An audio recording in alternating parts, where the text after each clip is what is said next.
Hello, everyone. Welcome back to another episode of the Create Smarter podcast. I'm your host, Connor Clardy. I'm joined here with my friends Tyler and Kyle. Thanks, guys, for coming along. How you guys doing today? Very good. Happy to be here. Heck yeah. So today we're going to be talking about something that we've talked about a lot in the past couple of months, breakout rooms, the idea of breakout rooms, both in the live space and virtual/hybrid audience.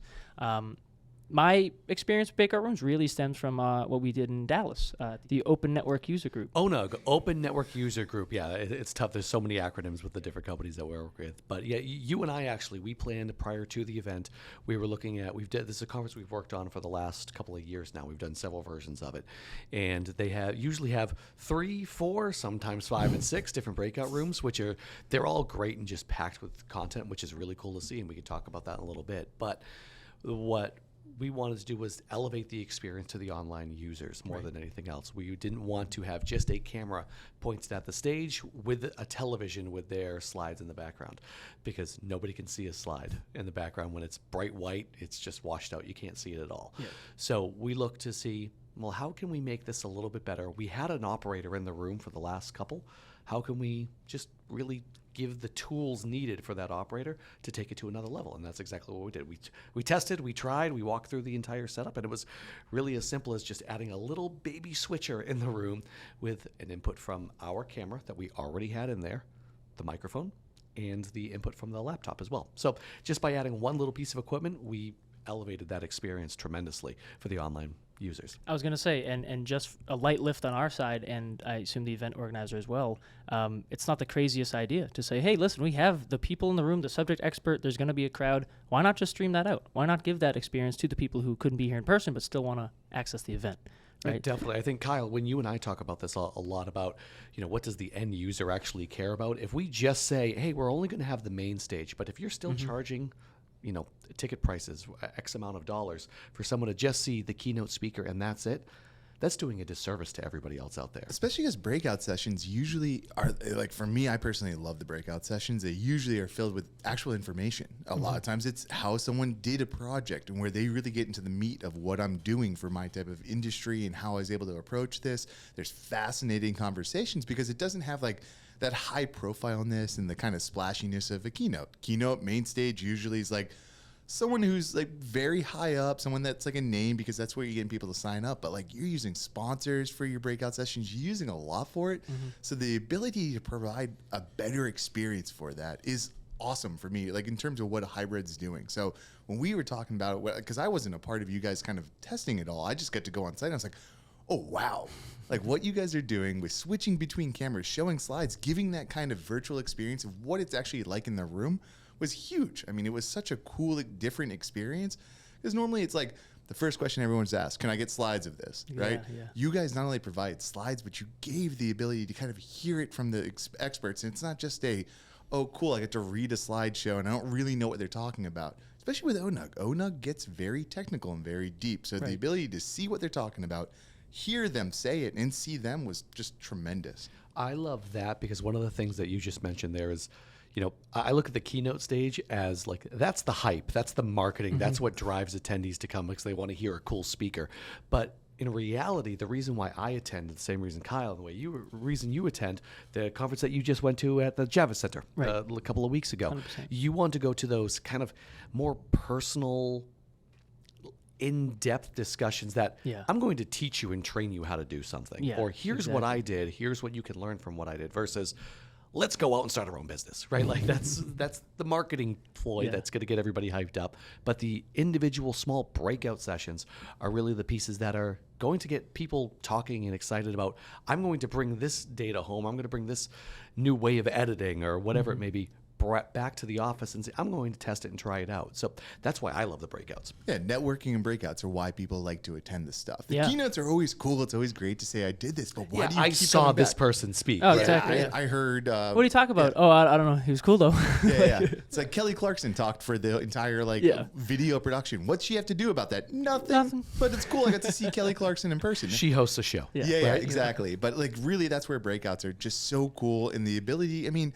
You think about it too, like breakouts, like you're saying, most of the time it's like 4 breakouts happening at the same time. Yeah. Can you realistically bring in a production machine, bring in 3 cameras, do that? No, you couldn't do that in the past. Usually it was, here you go, here's the slides that we'll provide after the show, or here's an audio recording.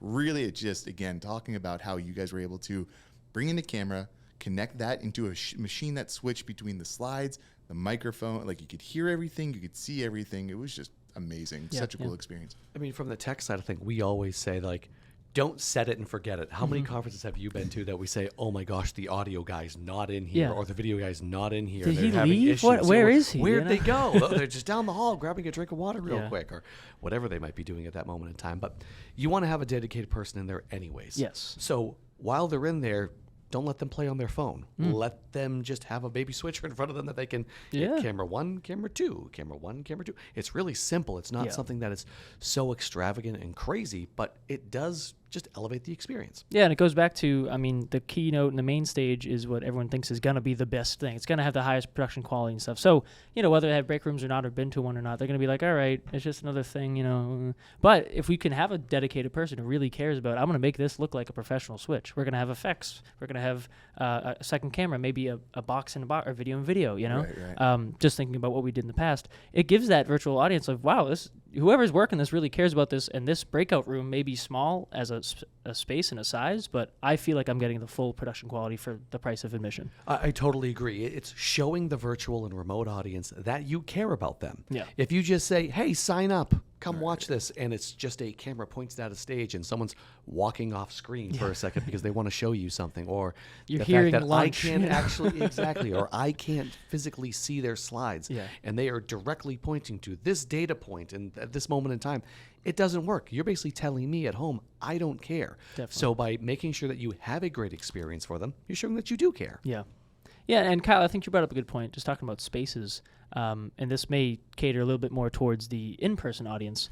But talk about, you know, if you don't have a giant conference center like the Javits Center, but you still want to do these breakout rooms, how is that advantageous to someone like the sponsors to get those in-person attendees around and mingling after their or before their breakout room session? Well, it's interesting because traditionally breakout rooms are kind of like the air wall, kind of gross look and feel and stuff. You're only there for, like, why there's no meat to it was because it really is the presentation. Like, the content is what matters in a breakout room. But traditionally, you are kind of away from the expo floor. You're in a room that's sort of drab. Like, they don't touch it up because it doesn't financially make sense to kind of do that. Yeah. How ONUG did it was their breakout rooms, and you talked about this on a webinar recently, but you were down in the expo floor. You were right there. So think from a sponsor's point of view. If you sponsored that breakout room and they're talking and they go, by the way, right behind you is that booth that you can go talk to. This is where our talk's going to be. It's like, wow. Like all that stuff, because ONUG did it right in the middle. And what they did, I mean, we talk about it on the webinar, which you should absolutely go watch. It's on demand now. But they did silent disco. They repurposed the idea of you put on headphones, you tune to a channel, you can hear a specific microphone, even though you're in a crowded room that was loud. So it was really cool of how they were able to kind of utilize that space, but also from the sponsor point of view, it's just like, okay, wait, you're telling me that they're going to hear about this amazing thing that this company was able to achieve by using my product, and then they're turning around and I'm right there, my salespeople are there to talk to them and kind of capture them. It really makes kind of that expo floor, like, put them more attention to that too. Spend some money, really get some attention, because, hey, they're going to learn a lot, and then they're right there to kind of keep that energy, as opposed to, oh, great, that was a great breakout room. Now I have to walk down a long hall, and there's a bathroom, and, oh, there's someone I want to talk to and network with and stuff. Like, you're missing that opportunity. Like, it's fleeting, right? Everyone's attention span kind of moves on, and if you have to walk down a long hallway to get back to the expo floor, who knows? You might get hungry, you might have to take a call, but if you're in a space that's right there on the expo floor and you're turning around, you get to sit there, you get to experience all that, kind of helps, in my point of view, a little bit more keeping them engaged, getting them kind of connecting, talking to sponsors, which is most event organizers. That's what you want. Yeah. That's what brings in the money, right? Yep. Yeah. And talking about event organizers, why would somebody, if 5 Tools to bring this idea to somebody, why would someone say that actually makes a lot of sense? You know, how would you convince someone? I'm thinking more on the virtual side and different platforms. You know, like the ability to have that chat, to have the networking component still online. Why would that benefit someone like an event organizer putting on a show? You can no longer say, if we build it, they will come, right? Yeah. You can't just tell them, hey, we're having this in Austin, Texas. We're having this in Boston, Massachusetts. We're having this out in Santa Clara, California. You can no longer do that. You have to meet your audience where they are, especially what we've seen during the pandemic. Obviously, people got used to, and I was talking with Phil earlier today, everybody understands Zoom. And everybody, while we might not love being on Zoom all day long and nothing replaces a handshake and the in-person networking, not everybody can still attend. So meet your audience where they are. And sometimes the audience of one is incredibly important. And what I mean by that is you don't necessarily need to have 5,000 people watching remotely, unless you do, unless that's what you're looking for. You want to make sure that you are hitting the right audience, the right person, the decision maker that is going to be signing the checks at the end of the day. If they might not be able, a C-level executive might not be able to take 3 days off from the office and come to your event that happens to be in Anaheim, wherever it may be, right?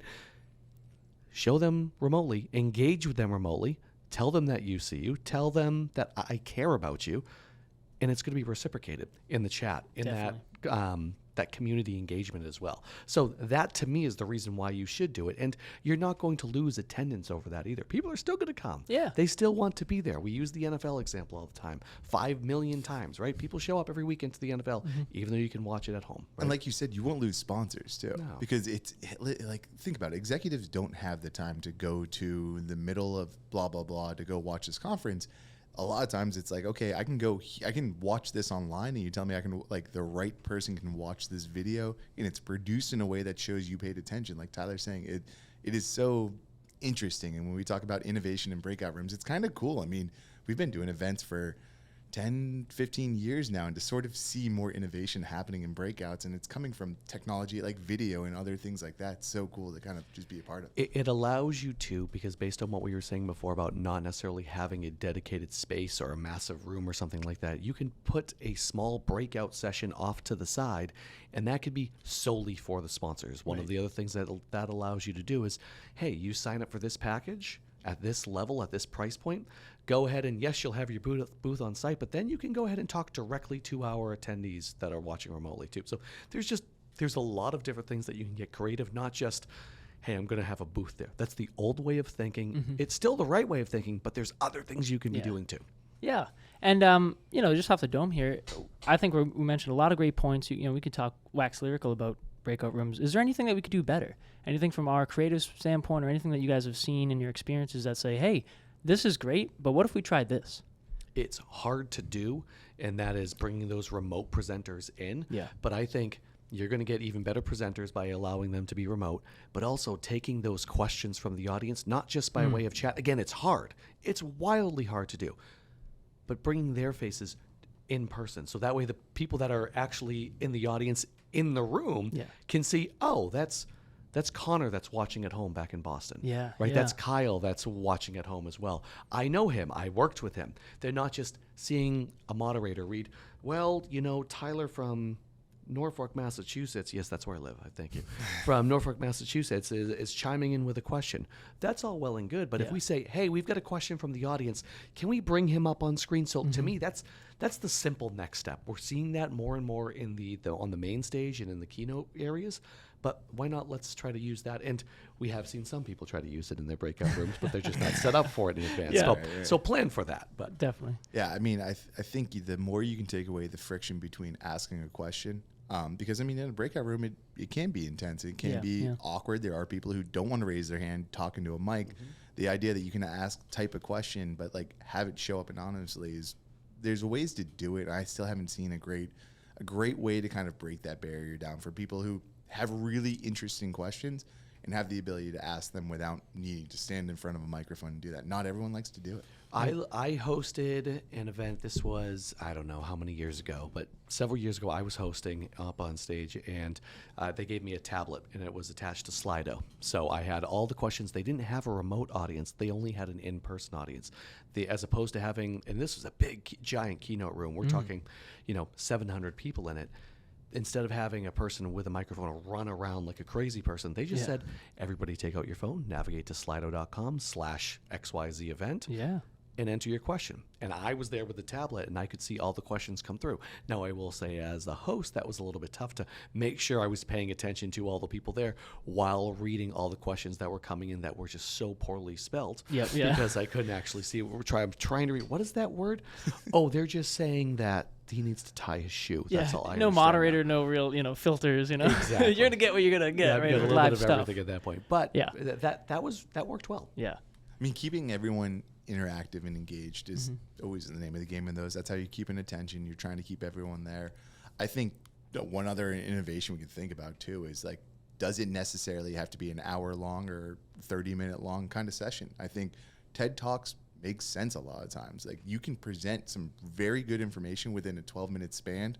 There's ways that like people, they fit the box a lot of times. And I think Mike McDaniel from the Dolphins that was saying recently, because we're recording this when they put up the 70-point touchdown, but they're like, the defense plays by the rules and the offense's job is to kind of figure out what they're going to do and do the opposite of that. And I think like everyone kind of checks the box of Breakout, hour long, we do these 4 tracks, but like stuff like switching it, stuff like changing up the timing, stuff like changing up where it's located, all are just innovative things that keep people being like, oh, wow, this is interesting, and they're doing something, they're paying attention to this. This isn't just to collect money. They really are trying to educate this industry and educate my people, or try to keep us kind of all engaged and networked. I think those are areas that right now could be innovated on. Definitely. Anything we missed? Anything top of mind? We covered it all. Yeah. I love it. Love to see it. Love to hear it. Fantastic. Well, thank you guys for joining me today. I hope you enjoyed this episode of the Create Smarter podcast. You can go to our website, 52productions.com, for great case studies and learn about all the events and different kind of things with breakout rooms and other cool assets. And we'll see you next time on the Create Smarter podcast.